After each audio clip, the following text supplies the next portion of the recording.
В България имаме общо 741 пожарни автомобила, като 70% от тях са на възраст над 10 години.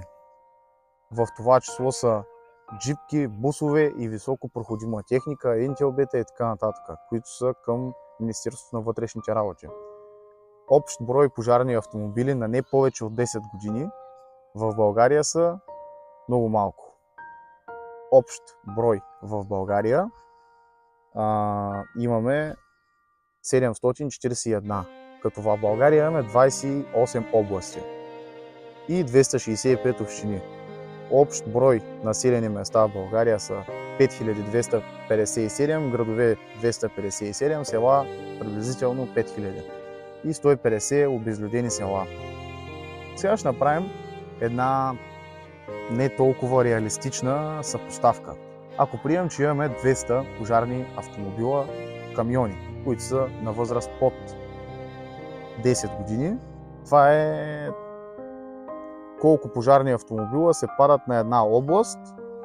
На една област, ако приемем, че имаме 200 пожарни автомобила, 7,14% от общо 200 пожарни автомобила, което ще рече, че 7 нови и 4 стари, общо 11 на една област.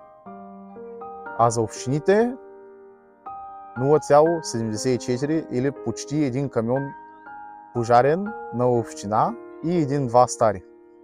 По официални данни на една област в България се падат 28 пожарни автомобила, в които се включва тежко проходима техника, бусове, камиони и така нататък, а на една община се падат 3 камиона, които са пожарни, тежкотоварна техника, бусове и други високопроходими автомобили.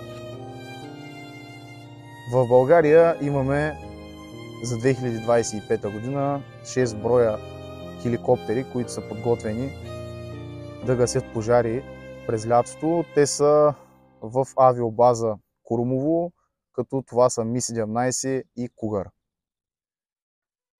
През 2024 те са били 3 на брой, 1 Кугър и 2 Ми-17. Общ брой за 2025 година са 6, а за 2024 3. Общият брой за 2025 година нови пожарни няма информация, най-вероятно нови пожарни няма. Така, за 2025 година броят на пожарите в България е неизвестен. За 2024 има около 600 горски пожара. Тук говорим само за горски, не такива по апартаменти, къщи и така нататък. Като ситуацията е много трагична. При тези 741 пожарни автомобила, които се казва, че имаме, това са по официални данни на Министерството на вътрешните работи, аз не вярвам, защото в България нещата се случват по малко по-различен начин. Ако приемем, че в една община има 2 пожарни, а в същата община горят 4 села, 2 пожарни ще бъдат изпратени в по-големите села, а другите 2 по-малки ще останат да си доизгорят.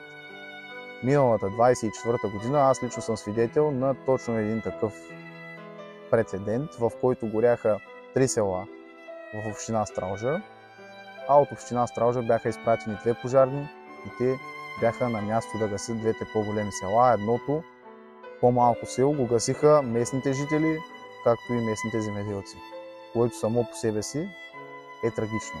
Така че сами си направете сметката и нека да започнем да работим още днес.